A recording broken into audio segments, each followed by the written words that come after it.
It's the Ambiguously Blind podcast with your host, a guy that's great at hearing, but terrible at listening, John Grimes. Hey, and thanks for joining us. Welcome from the Ambiguously Blind studio.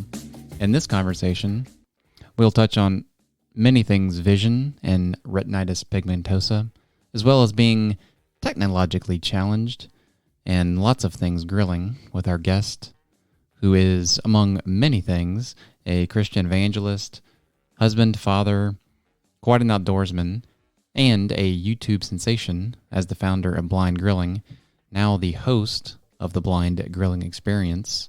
Ladies and gentlemen, please help me welcome the most interesting griller in the world, Chris Peltz. Hey, Chris. Thanks for joining us. How are you today? Hey, man, doing great. And I'm just really excited to be on Ambiguously Blind podcast and really been looking forward to this and the conversation. Yeah, I think it'll be a good one. So let's just start conversating then. Absolutely. Tell me a little bit about your vision, Chris. What's give me the overview. Yeah, well, when I was 10 years old, I was actually in the middle of a cornfield coon hunting and realized that I was having some vision issues that I hadn't been having, over the last year or two prior to that. And we started going to eye doctors and trying to figure out what was happening with my vision. And at the time, my dad was in the military, and they medevaced me to Denver, Colorado at a hospital that was called Fitzsimmons, which is now a children's hospital in Denver. But they diagnosed me with retinitis pigmentosa, which basically meant that I was losing my night vision, my peripheral vision. It was going down into small tunnels. And so from the time I was 10 to 16, I lost 80% of my vision. And it just continued from there. When I was 10, that was 1984. And so, I'm 46 now. And so about 13 years ago, I got to where I really had no usable vision. I'd lost my left eye a few years prior to that, and then finally my right eye. And with the exception of bright light, like a sunlight or a really bright flashlight, just right in the right spot, I have no vision, no shapes, no colors, no shadows or anything like that. And so that's where it's been for about the past 13 years. And it was a kind of a long, slow process, but it eventually took, everything that was usable. Mm-hmm. Do you know lots of people with a similar condition? Have you met folks like that, or?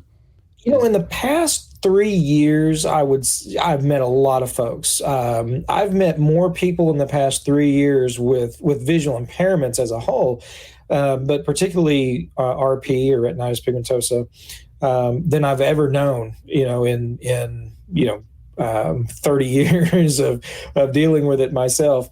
So I know a few now, but. I don't have a lot of blind or visually impaired friends necessarily. I've got a few, but even fewer than that, though, that have retinitis pigmentosa. Mm-hmm. So is your acuity would be labeled as 0 or totally blind, just slight light sensitivity, or what would you say that it is? Of course, I always say no usable vision. Because even if there's a bright light, I mean, that literally I can just say, all right, there's a light. that's it. And even sitting in a room, someone turns a light on or the lights go out, like something like that. I can't even tell that for the most part. So it's really got to be something super bright, sunlight directly in the eye or something like that. So basically no real visual acuity. And when you tell people that, or when people know you or interact with you, what is usually the most common misconception someone may have of someone in your situation with that kind of vision? Being able to do anything, just as a whole. I mean, that's that's probably the biggest how can you do that? How can you accomplish some of the things that you've accomplished? How does that work? A lot of times when they find out certain things that I've done or that I'm doing, and how does that happen? How's that possible? Just because they don't understand either technology or any other, whether it's adaptive equipment or just adaptive ways of doing things and getting them done. And so that's probably the biggest thing. I haven't had any really negative experiences that, haven't, been able to be turned around into something positive in a teaching moment. Everyone really seems to be truly interested, rather than just always blind, he can't do nothing. They may have that attitude at first, but then they're like, wait a minute, he actually can't do something. And then they're intrigued and they ask a lot of questions and we can move forward. Mm-hmm. Yeah. And so in your time with this condition, have you used a guide dog or cane or some other device for mobility purposes, or how do you get around? So right now I'm using a cane. Of course, when I first started losing my sight, went through mobility training with the cane. And in 1995, I went and got my first guide dog. And that was an amazing experience in and of itself. And he was an amazing dog. He had some health issues that retired early. And overall, I've had 3 dogs. So, John or Bubba was the first one. There was Gregory, and then Navarone was my last guide dog. And Navarone retired 2 years ago. I guess maybe 3 years ago. And about a year and a half ago, passed away. But since then, I've used my cane. And if I don't have a cane, then I usually have a sighted guide with me. But right now it's cane travel. Big difference between cane and dog travel, but just the situation at hand at this point in my life, it's and plus with the coronavirus, everything else going on, it's just not feasible to go and get another dog for me right now. So I'm going to stick with cane travel right now. And is guide travel in your future again, or you just don't know? I really don't know. I doubt it, but things change. I mean, I went a couple of years between my second and third dog, and I thought after the second one I'd probably be done, and then things changed, and I went and received my third dog, and I had him for 10 years working, and it was awesome. And and now it's. Things have changed again. And so it's just really hard to say. I mean, life changes and situations, circumstances. At this point, if things were to remain the way they are, no, I would not go and get another one. But who knows? Things might change again, and that would be a good route for me. Mm-hmm. Do you wear glasses or some sort of protective eyewear or anything? I wear sunglasses, yeah. I just wear a dark sunglass. I've got Costas. A lot of folks are interested in sunglass brands. Yeah, I am. Tell me more about that. Yeah, so I mean, the Costas are they made by a company that really focuses on water sports, fishing, polarized stuff. But that's it. They have really good eyewear for. For eye protection, as far as that goes, so the high resist or the high impact, resistance, so they're certified. The ones I have anyway, if you're going to go and shoot a firearm or something like that. But yeah, that's what I wear, and I have them on pretty much all the time. And you're no stranger to the firearms. You're quite the outdoorsman, are you not? Yeah, absolutely. I love it. Love outdoors. Love hunting, fishing, all of that. And we've found ways to get it done. And just through some regular means, regular technology. Just a red dot. In fact, we use a red dot scope on both rifle, shotgun, and crossbow, and able to have someone sighted guide line my shot up from behind me, looking over my shoulder, and yeah, I enjoy hunting, shooting all together, and it's been great for my family. We do that together, and we try to spend as much time outdoors as possible. What's your best catch? Man, that's a tough one. Okay, what's your favorite catch?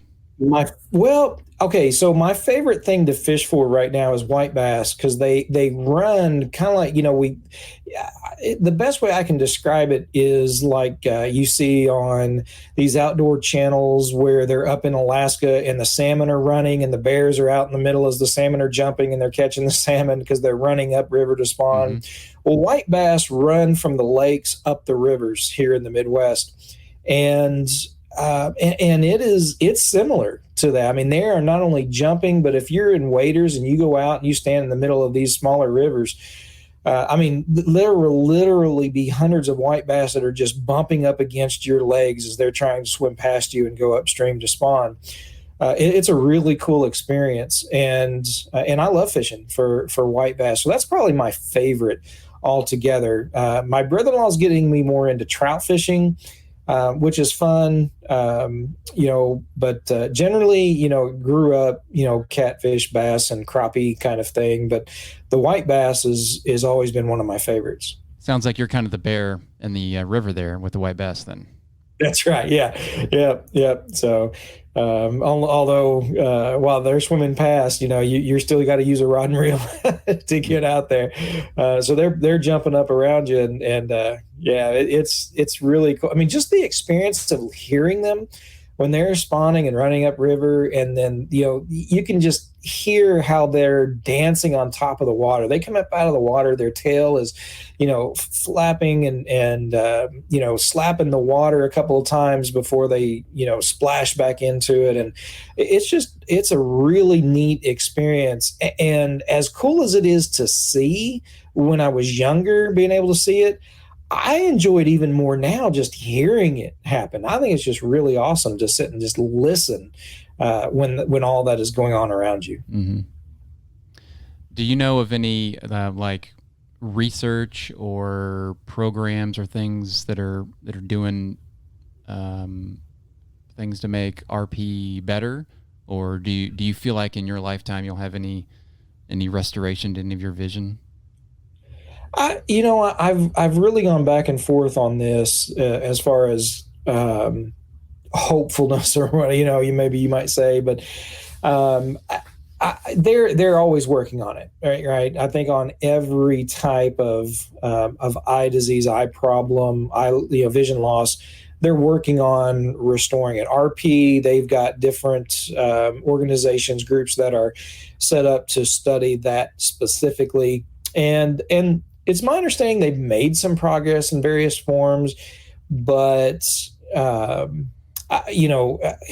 they've been saying that for 20 years. I mean, yeah. They've been saying that a long time. Well, we've made progress. Progress, and okay, great. But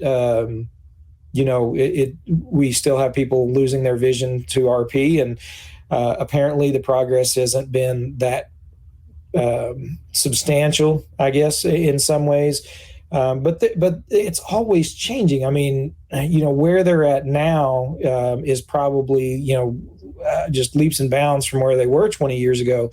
But nevertheless, we still have people losing their vision to it. So certainly no cure, and no one just being completely restored, but they're working towards it. And if that opportunity came to me, I mean, I got nothing to lose. So, I would, yeah, whatever, let's try it. But it's tough there.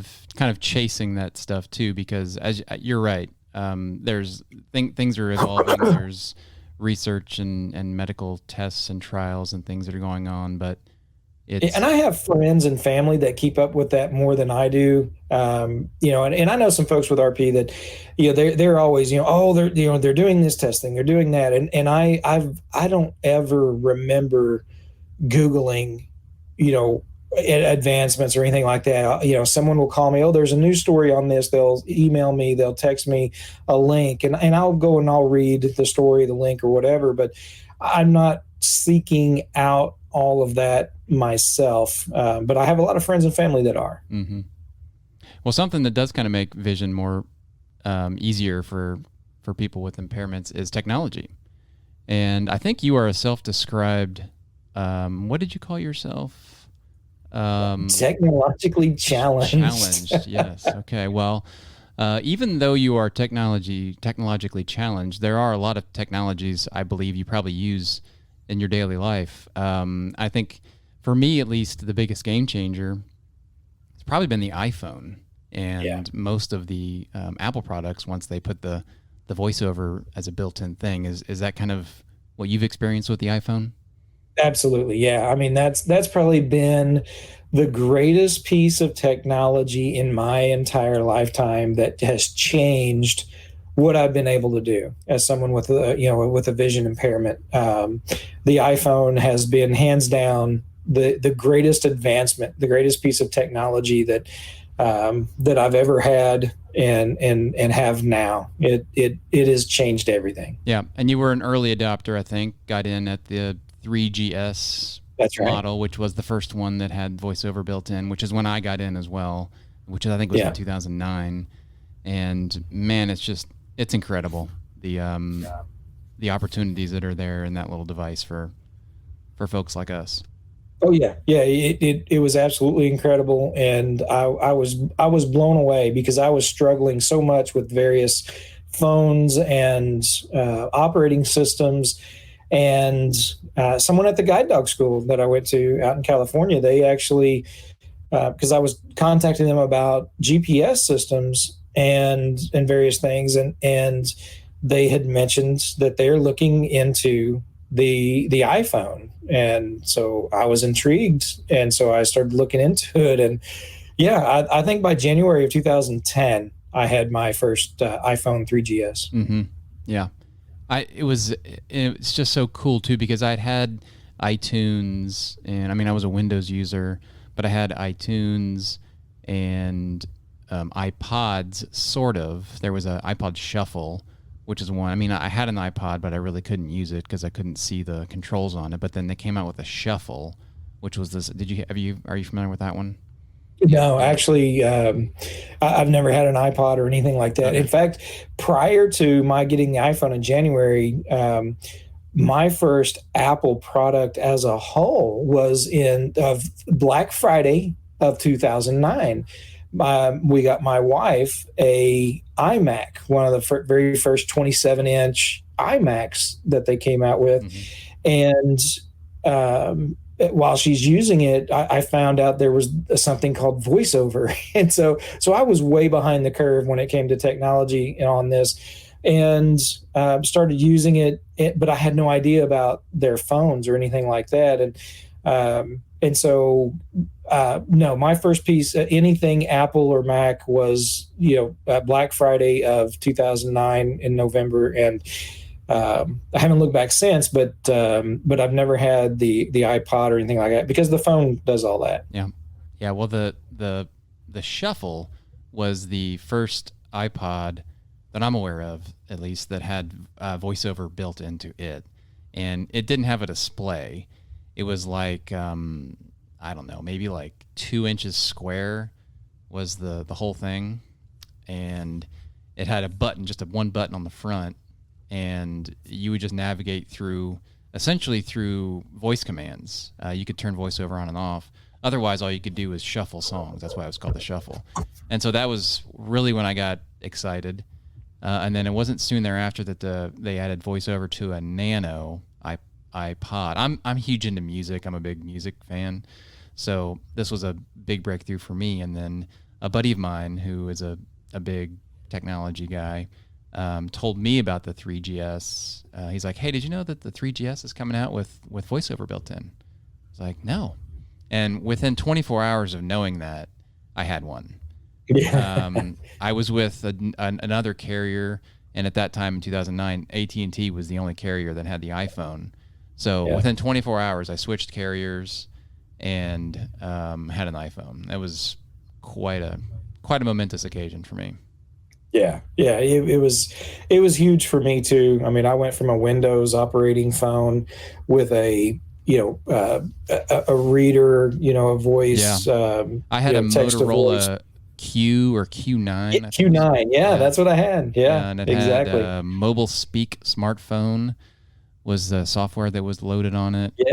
that was Yep. all kinds of bugs, and it was very robotic, and Yeah. it was Yeah, much like herky-jerky. Windows It worked, continued, though. their history, and they continued. It was something you always had to reboot, shut it down, and reboot it. Yeah. So it was frustrating. I mean, it got the job done. I mean, it was better than nothing, but sometimes it was nothing.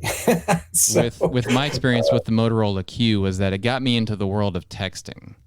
Because Right. I was not able to text. I mean, I had a phone, of course, a cell phone, but I wasn't able to text with the T9, and I obviously just couldn't see the typing, and so that got me into the text world. But it was probably about 8 to 10 months after that I got I was introduced to like the real world with the iPhone. Yeah. It's awesome. So other than the iPhone, or I guess Apple products in general, because all the voiceover stuff is what we're talking about here, what's the best piece of technology you've owned? There's really three that immediately pop into my mind when you ask me about technology, and I'm assuming you're asking about technology that helps for being blind or visually impaired. And so when it comes to that, there is the Flame Boss, which is a controller for the grill, something that it has allowed me to be completely independent when it comes to using a charcoal grill and monitoring the temperature of the grill, of the meat, and controlling it. And it's accessible. It's not, it wasn't made or built or marketed as, a blind accessible tool. It's for everyone. It was intended for the sighted, but the company is so awesome. They made it accessible for the blind and visually impaired as well. And so that's been a huge game changer for me in a lot of ways with a lot of what I do. So the Flame Boss is probably the first piece. The Braille Note, and I've had the Apex, which is, I've had it for 11 years now. I got it in the summer of 2010, Braille Note Apex, which is a electronic Braille display, almost like a computer without a screen. I've got a QWERTY keyboard on mine, electronic Braille display, so I can actually, take notes, make outlines, do different things, and then read the Braille from the digital Braille display or electronic Braille display. And that is probably the most used next to the iPhone. That's probably my most used piece of equipment for my everyday. I use it every day. I use that thing absolutely every day. And so that's probably, that would be the next thing. And finally, the third thing would be something that you actually have, I know, and that is a piece of technology called the Rodecaster Pro. I do have one of those. Yeah, and again, it's not one of the most blind friendly necessary, but it is a piece of equipment that has really changed how I do some of my work. It's allowed me to do more live streaming for the church that I work with, for blind grilling organization that I work with podcasting, other things that I do. It has really opened up a means for that to happen, and it's been a game changer as well. And so those would be probably my top three. Next to the iPhone. Mm-hmm. All right, so let's switch up to the most your best piece of low tech gear or thing that you have. Of course, a cane is low tech for sure. Yes. Everyday carry. There are some high tech canes. Are you aware of those? Yeah, but I don't have any of those. I've got a low tech folding cane. Mm-hmm. That's about it. But felt tabs that I stick on my oven, and mark things with just a little felt tab, a little piece of sticky on one side, stick it on, the start button, the bake button, that's those things have been great. I was like, where's this button?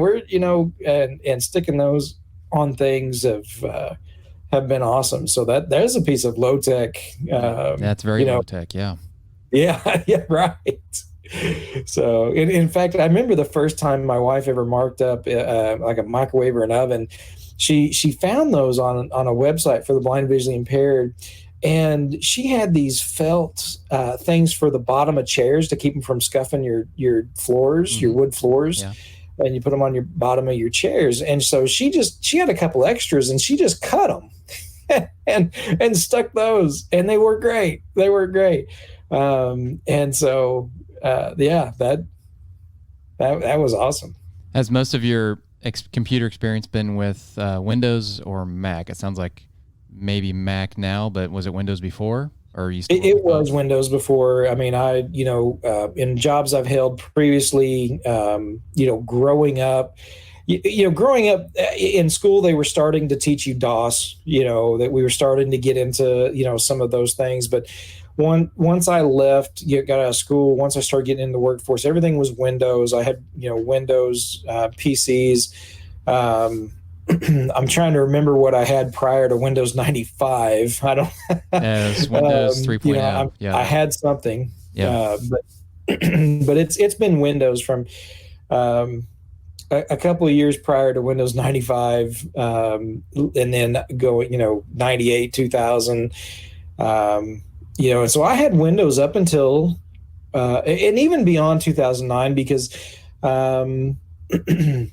My wife got the iMac, and that's when in 2010 I got my wife had the iMac, I had the iPhone, and I was still using a Windows computer, and it crashed. It was gone. I needed a new computer, and it just so happened that I had to upgrade my JAWS software that I was using for the speech, and because I used Zoom Text for a while, and then I had to go to JAWS, and it was going to cost me an exorbitant amount of money, not only to get a laptop that I needed for work, but also to upgrade the JAWS, because it wasn't a free upgrade. I mean, you had to pay for this upgrade, and I had an old version of JAWS, so it was going to be almost like buying a new version altogether. And I was like, well, what about just buying a MacBook? And that's what I did. I bought a MacBook Pro, and it was cheaper. Everyone said, oh, the Macs are so much more expensive. But because I was needing that screen reader, the Mac was actually cheaper for me when I went to the MacBook Pro at the time. So, mid 2010, late, leading up to 2011, I went and became just completely engulfed, immersed in the Apple ecosystem. And was that a pretty easy experience jumping? Was it what? Pretty easy experience jumping into that, like it was with the iPhone? There was definitely a learning curve. But yeah, overall it was, because a lot of the keystrokes, as far as the hand typing motion, were the same. The keys were called something different rather than Alt, it was Command. But a lot of the keystrokes were the same, whether instead of Alt Tab, Command Tab, rather than Alt C or Alt V, Command C, Command V. I mean, so and there those. The Command and Alt were placed in the same area, right to the left of exactly to the left of the spacebar. And so those keystrokes were exactly the same, that I was used to, even though they called them something different. The voiceover commands became, pretty easy. I mean, I again, a learning curve, but it wasn't so astronomically, difficult that, and I'm not a smart guy. I truly am technologically challenged, and I was able to do it. And it was worth it, I think. Yeah. So my next question was going to be about the software you used otherwise. So it sounds like you had some experience with JAWS, and Zoom Text. Was there any Right. other software that you used in addition to that with the Windows ecosystem? No, not really. That was pretty much it. I had a Braille printer, and that was probably my biggest setback when moving from Windows to to Mac was I think there was only one Braille printer at the time that would work, and that was kind of a big setback for a little bit, but we got through it. But other than that, no, that was the only software that, as far as adaptive software that I used. And in your opinion now, VoiceOver just runs circles around JAWS or Zoom Text or things like that? Or are they kind of equivalent? I think it would be unfair for me to try and say, because I cannot imagine that JAWS and or Zoom Text have not improved since 2009 or 10. And that's the last time I have had any contact with them. And so I think it would be unfair for me to say, because I don't know what kind of advancements they've made and where they're at today. I know that with VoiceOver, it works, and I've been able to use it, and being immersed in this ecosystem with my phone, laptop, iPad, with everything just working together. I can imagine throwing something in that didn't just work with it, and trying to find workarounds. And because of that, I'll stick with Mac, but I just don't know how far along they've come in the past 11 years. Yeah, I think they've come pretty far, because I still use Zoom Text. I've used it for over 20 years now, and it certainly has evolved quite a bit in that time, obviously. But it still leaves a lot to be desired, in my opinion, because it's still an add-on. If I kind of think of it like that mobile speak smartware software, it wasn't designed, which is what's so great about Apple, is that it's all designed to work together. Right. Zoom Text adapts itself to work on a Windows platform. So whenever Windows changes something, Zoom Text has to change something, and it's also additional. It's an additional piece of software that has to be purchased, and it's not cheap. It's a commitment to have that stuff as well. So I myself I've been on the fence for a while, especially since having the iPhone and just making the leap into the Apple all the way in. And I've got some friends that are telling me I'm crazy for not doing it, but I do work in the business world, and it's just not and where I am, it's just not an Apple friendly environment. So regardless of whether I was using an Apple personally or at home, I would still be using a Windows device at work. So I'm kind of in that in between land. But I'd like to jump over there and be totally in. But Apple is also, they are proud of their products, They are. Good. And that's where the PCs have gotten so, and I don't mean to say cheap as in cheaply made, as much as they just don't cost much. You can buy a decent PC laptop cheap. It doesn't, a couple $100, Yeah. Definitely under $1,000 for sure, easily.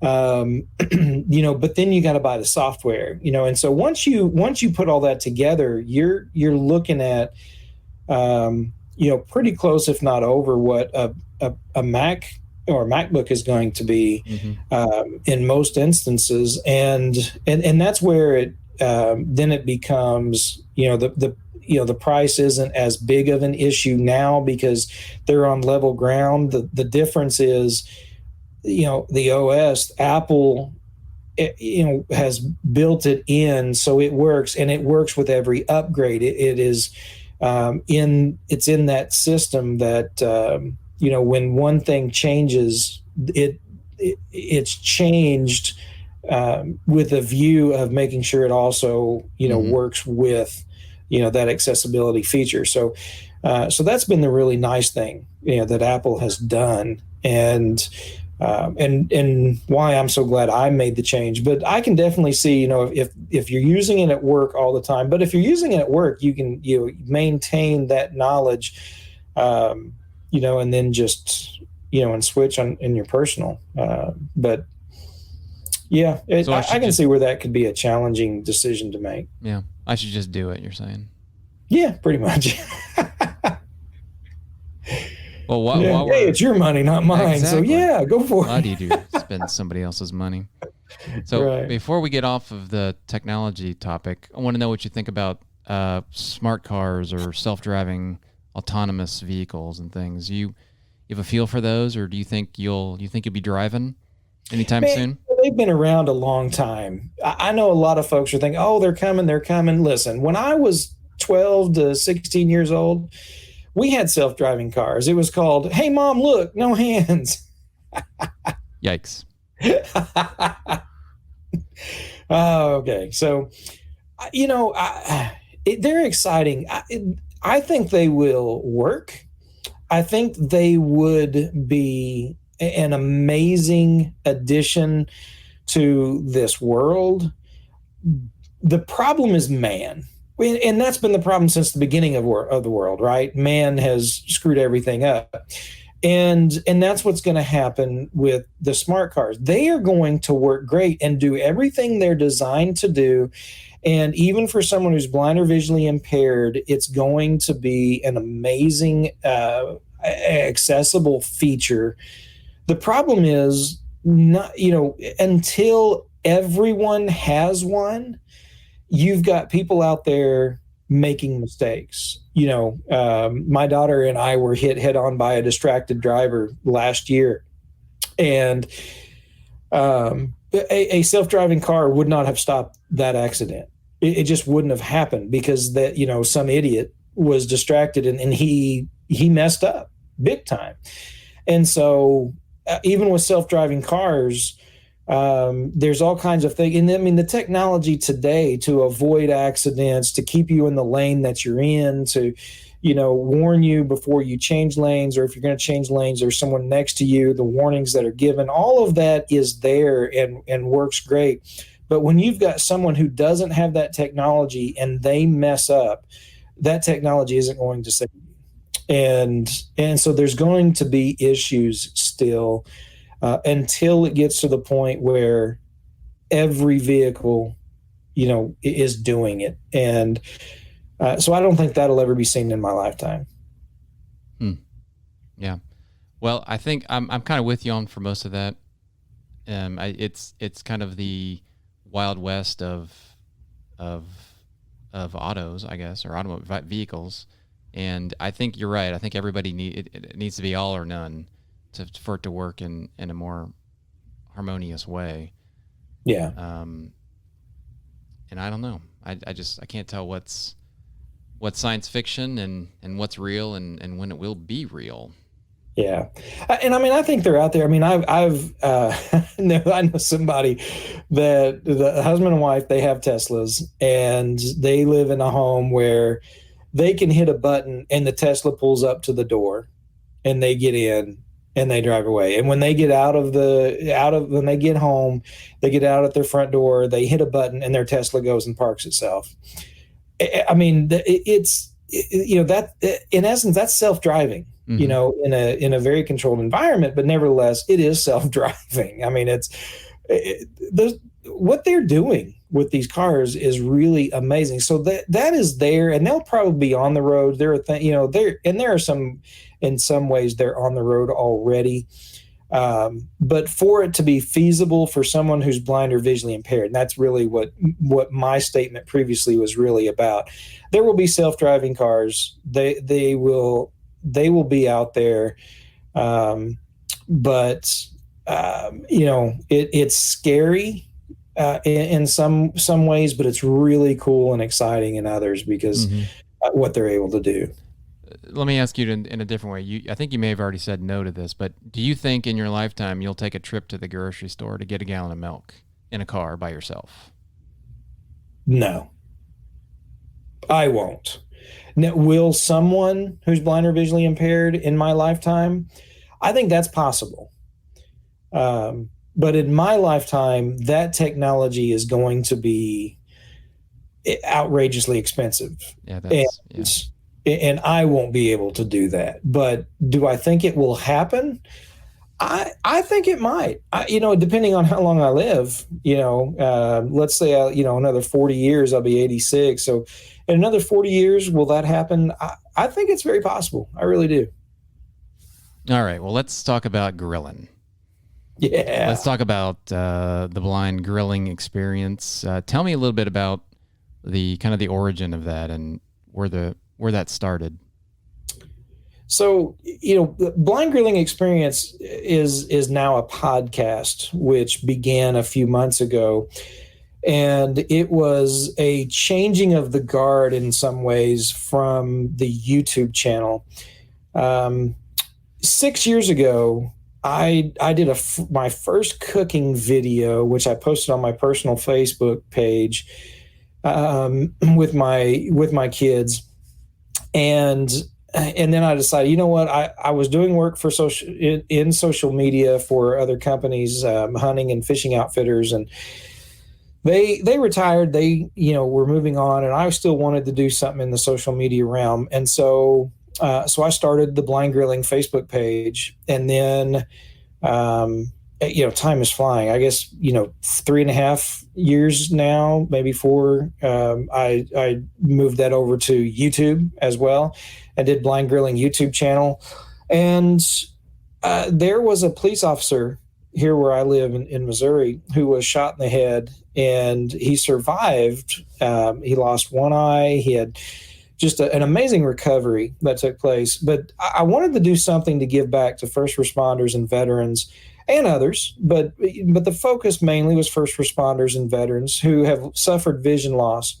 To give them back, to say thank you for the service they've engaged in for our community, for our country, and to let them know that vision loss doesn't mean their life is over. They can still be productive, citizens in the community and their family and their neighborhoods. And so I wanted to do something, and so we turned Blind Grilling into a 501c3 nonprofit. And we began getting together with various companies such as Big Green Egg, Kick Ash Basket, Lane's Barbecue, Flame Boss, which I mentioned earlier, and several others. But and we started trying to find, raise money and try to find some folks that we could encourage and help and give back a sense of independence to them. And we've been able to do that a little bit. We've provided 8 complete packages and just over 20 partial packages of different accessible items to individuals to help them, get to grilling, and be able to do that independently by themselves, which is something that many of them thought they would never be able to do again without some type of sighted help. And so that's been our goal, is to continue that. We've got a couple people in our sights for this year, in fact, that we would love to help. There's a police officer that I've recently found out about in Illinois that has been, in fact, like 2007, I think, he was shot in the face and suffered vision loss, and a few other things, but has come a long way. He's doing very well, and so we're looking at seeing what we can do to help him. There's another individual closer here to where I'm at that we're looking at trying to provide a package to, who has suffered some vision loss and is trying to do what he can for his family in the midst of this situation, and we're wanting to help him out. So.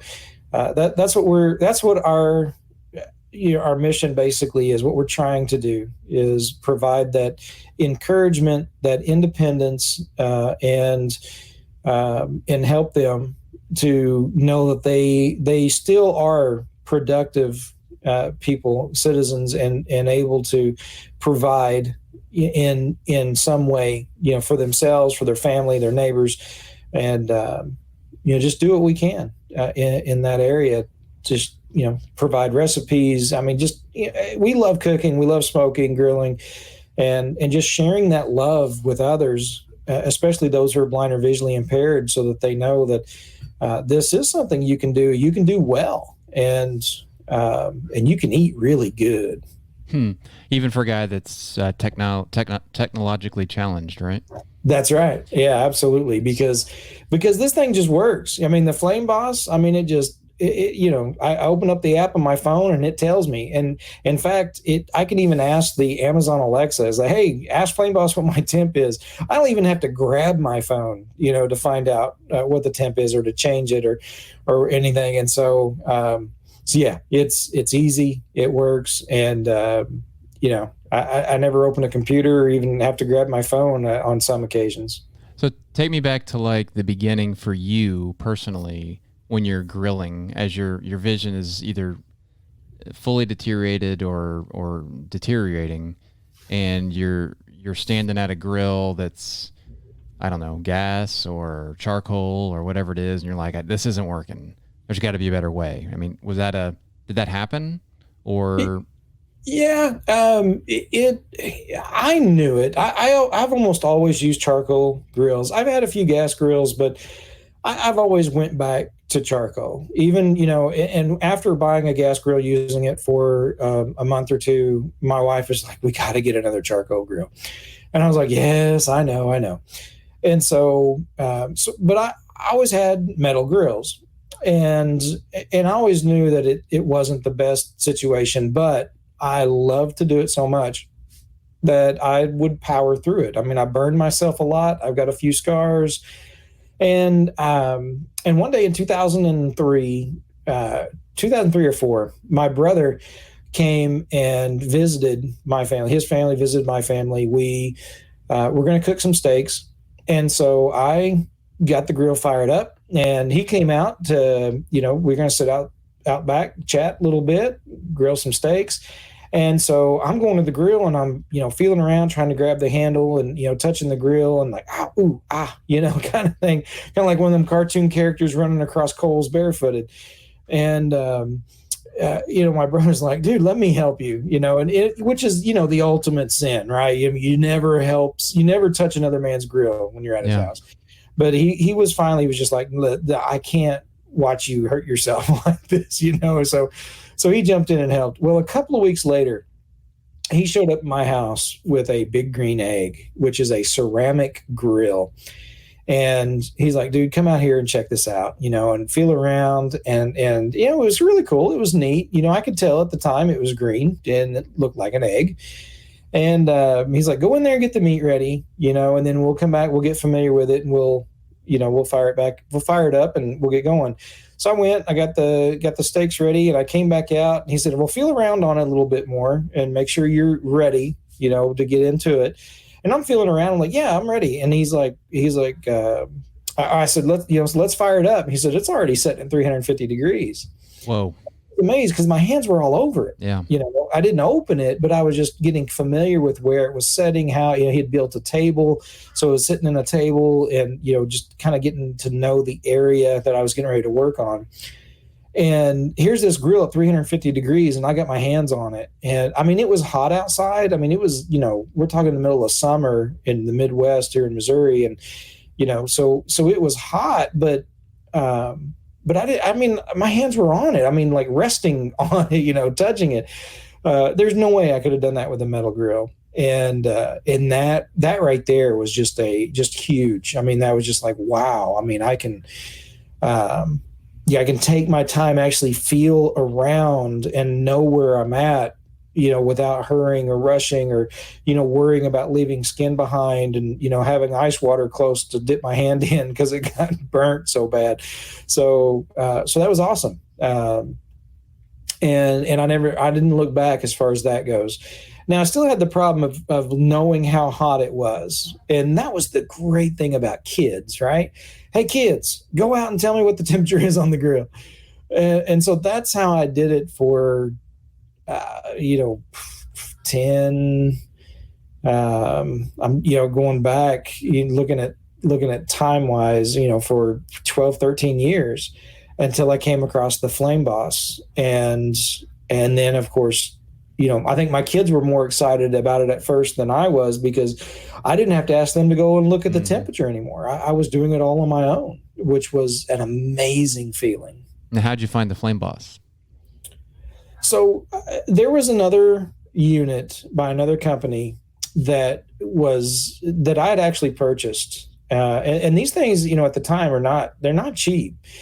And so I bought this unit because my brother had said, a guy at work, he's able to get on his computer even at work while he's at home, and he can check out his everything. I was like, man, if that's the case, and especially if it's a web base, my voiceover should work with that. And so I took a chance and I bought it, and it didn't work. And not only did it not work, it was so complicated to get set up and try to get, onto your system. You had to set up. I mean, and like I said, I am technologically challenged to begin with. I mean, I don't know what an SQL, SQR, whatever. I don't know. There's things you had to do and had to know, back doors you had to go into and things on the web to get this thing going. And it was a nightmare. And even for my kids, trying to get it set up, and some of them love technology, and they were just like, this is complicated. And I saw someone post something about Flame Boss, talking about it doing basically the same thing. And I'm like, I'm not going to take that kind of chance again. So I called Flame Boss and I said, listen, this is my situation. And I want to know before I buy your product, is it accessible? Can I use it? Because I've got your competitors, and I can't use it. It does nothing for me. And they said, you know what? We don't know if it's accessible or not, but here's what we're going to do. We're going to send you one. You get it hooked up, call us with any questions, we'll help you if you need it, whatever, but we're going to send you one. You tell us if it's accessible. And so they sent me one. I didn't have to buy it. They just sent me one, and I get it hooked up. It right off the bat was super simple in that respect. I did have to have, in that first unit I had, which was a 200 Wi-Fi unit, you did have to have sighted assistance to enter in your Wi-Fi passcode. But once that was done, it was web-based at the time, and it was partially, I could get all the information, but I couldn't change any of the parameters. I couldn't change the temperature, set the alarms or anything like that. So, I talked to them, and they said, well, let us work on it. And the next thing I know, they said, hey, we are sending you a package. So when you get it, give us a call. And so I received, like the next day, I received an Amazon Echo, which I one of the big tall ones, the Amazon Alexa, and they had created a skill. And so I got it hooked up. I got the Flame Boss hooked up to my big green egg. And then I just talked to the Amazon Echo and asked her, what the temperature was. I asked her to change the set temp, and it did it. It worked. And which was a great thing. That worked. That was awesome. But I still wasn't able to use it on the phone just yet. And they said, look, we are working on it, right? They were in the process of creating an app, and they wanted to make it sure it was accessible. And they did. They created an app, so it was no longer completely web-based, and they made it accessible. And they've continued with all their updates, everything they've done. They made it accessible, and they once we became a nonprofit, they said, you know what, we love what you're doing. We're going to provide, a unit for each of your packages that you give. And so, up to so many a year, but it's still never, they're providing them, and it's been awesome. It's been awesome to work with them. Here's a company that, the number of blind and visually impaired individuals, while it's growing after everything I've said about them, it is so still very small that it's, if no blind person was using their units, they wouldn't feel it, financially. Mm-hmm. That would not be a huge blow to them, but they care enough that they made sure that if there's a blind or visually impaired person who wants to use it, they can. Yeah, that's a great story, and it kind of seems like the Flame Boss in general was kind of designed not for people with vision impairments, but I mean it hits almost every spot where somebody in that situation would be able to use a product like this. So it's almost designed for visually impaired, exactly, but really not at all, which is what's so crazy. I know. Yeah, it's crazy that way. And in fact, the 400, right? So they did the 300, which you still needed some sighted assistance to get it connected to your Wi-Fi. And then they came out with the 400, which you don't need any sighted assistance. As someone who's blind or visually impaired can get the Flame Boss 400, and without any sighted assistance whatsoever, they're able to connect it to their Wi-Fi using the Flame Boss app and their phone. And with the voiceover or whatever technology you have on your phone, you're able to go through and get it, direct connected and to the Wi-Fi, put in the password, and there's a process to do it, but it's doable without any sighted assistance whatsoever, which is again, it's just awesome to have that power and independence. I mean, it was awesome with the 200, the 300, but when you go get it hooked up, it's like, all right, get some sighted assistance, get it. But now with the 400, no, I mean, it's just not needed. That's a great thing for someone who's blind or visually impaired. I think that's something that a lot of folks miss. And you think, well, I mean, ask for help. It's no big deal. Ask for help, right? Well, you know what, for some folks, and maybe it is a pride issue, and maybe and that can be a dangerous thing. But, when you can do it on your own, I mean, there's that sense of accomplishment means a lot. Yeah, it does. And so I think you said you've delivered 8 packages and 20 or so partial packages. I mean, that's got to be a pretty great feeling too, to see all those things happen for the type of thing you just described that you've experienced. Yeah, absolutely. Yeah. And, the full package, complete packages, I mean, that's a grill. That's, all the accessories, rub saw, that's everything. Partial packages, that does not include a grill. And it depends, because sometimes people have a grill already, or have, the egg themselves, or family have got them the egg, and then they just need some, a little extra bump with a few other accessories and things. And so, some of our other partners provide us with things. So we do some partial packages that way. Most of them have included the Flame Boss, but not all of them. But yeah, I mean, it does feel good. It really is. It's nice, to be able to help someone in that respect. And, all the feedback we get has just been amazing. And we'll do our best to continue this. We're not out there pushing people to give or support, like a lot of companies are. We're not having commercial. We just do little things here and there. Basically, when we're ready to do another package, we raise enough money for that package, and then we go to the next one. So we don't have a lot of reserves. Everything we raise goes to the packages, and some traveling expense, because we've traveled to Florida, Illinois, Georgia, Texas, mailing things out to California, Nevada, Pennsylvania, New York. I mean, so we've done a lot of that. Michigan.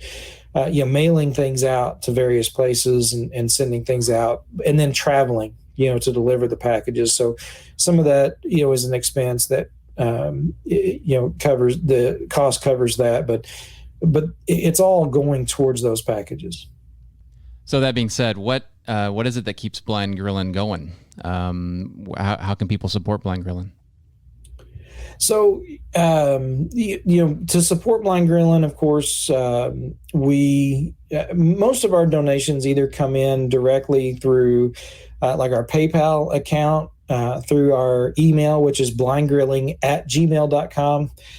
We are a 501c3, so any donation is tax deductible.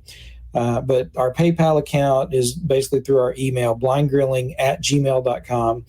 Our Facebook.com/blindgrilling has a donate button. So Facebook.com/blindgrilling. There's a donate button there as well. And so that's generally how most of our donations come in. If you want to send us directly, a check or something like that, email us and we can provide you with that information, blindgrilling@gmail.com. And that would be a way, checks made out to Blind Grilling Incorporated. And that would be the main ways that folks can donate. Wonderful. All right, Chris. Well, thanks for visiting with us today. And I'll let you take us out. What is it you say at the end of all your videos? Absolutely, man. Hey, you know what it is. If you're looking, you ain't cooking.